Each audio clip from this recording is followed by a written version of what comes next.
मिताज tasty रेसिपीमध्ये तुमचं खूप खूप स्वागत। नवरात्रीच्या तुम्हा सर्वांना खूप खूप शुभेच्छा। तर 9 दिवसांच्या उपवासामध्ये उपवास करणाऱ्यांना रोजच प्रश्न पडतो की आज उपवासाला काय बनवावं। तर ह्यासाठीच एक सोल्युशन म्हणून मी तुमच्यासाठी एक नवीन रेसिपी घेऊन आली आहे, उपवासाची भेंडीची भाजी आणि पुरी। तर झटपट बघून घेऊया ह्यासाठी लागणारं साहित्य आणि त्याची कृती। इथे मी उकडलेले बटाटे घेतले आहेत, साबुदाण्याचं पीठ घेतलं आहे आणि मीठ घेतलं आहे। तर सर्वप्रथम आपल्याला हे बटाटे कापून घ्यायचे आहेत।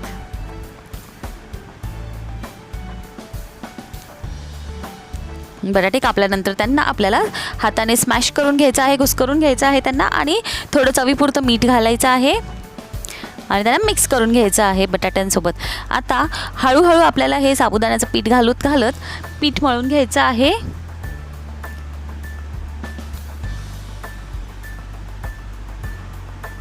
हाताने एकजीव सुंदर असं मळून घ्यायचं आहे आपल्याला हे पीठ। अशा प्रकारे आपल्याला हे पीठ मळून घ्यायचं आहे।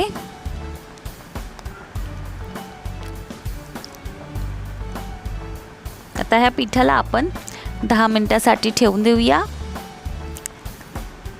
आता हे भेंडी स्वच्छ धुवून पुसून मी घेतली आहे आणि आता ह्याला मी कापून घेते।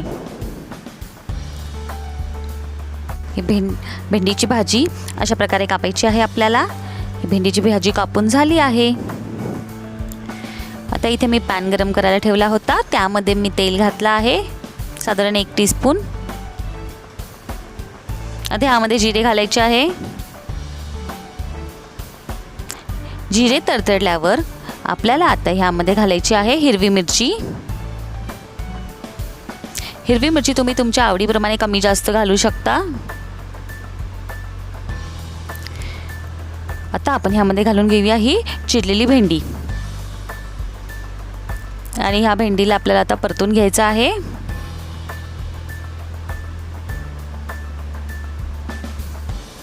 त्यामध्ये आपण आता घालूया चवीपुरतं मीठ। तुम्ही इथे सेंधव मीठ देखील वापरू शकता।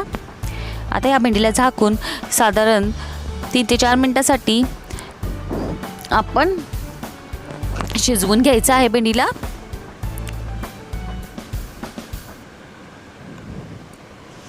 तुम्ही पाहू शकता भेंडी आता मऊ पडली आहे, पण त्यासोबत ती थोडी स्टिकी देखील झाली आहे। तर ते अवॉइड करण्यासाठी आपण इथे लिंबूचा रस घालणार आहोत, जेणेकरून भेंडी आपली सुटसुटीत होते आणि त्यात जे चिकटपणा होतो भेंडीचा भाजीचा तो होत नाही।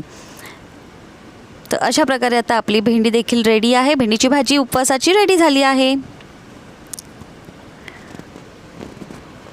आता हे पीठ आपण घेऊया आणि या पिठाचा आपण एक गोळा घेऊन चपाती लाटून घेऊया ह्याची।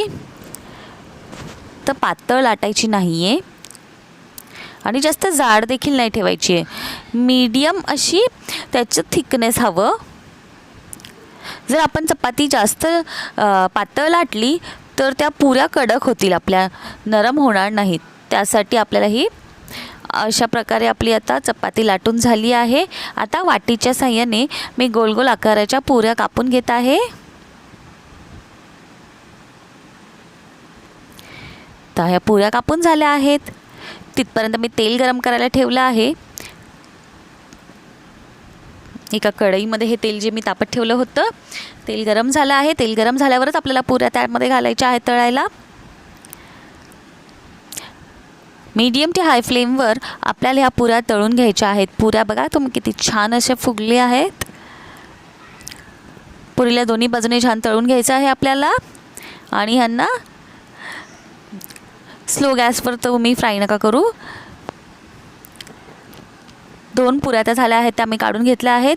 आता ही दुसरी थर्ड पुरी देखील आपली बघा किती सुंदर अशी लालसर फ्राय करून घ्यायची आहे आपली पुरी रेडी आहे। आता ही पुरी देखील आपण एका प्लेटमध्ये काढून घेऊया। तुम्ही पाहू शकता आपल्या पुऱ्या किती छान फुगल्या आहेत। अशी ही उपवासाची पुरी व भाजी रेडी आहे। तर तुम्ही माझ्या चॅनलला सबस्क्राईब नसेल केलं तर सबस्क्राईब करा, लाईक करा, कमेंट करा, शेअर करा, पाहत राहा। थँक्यू।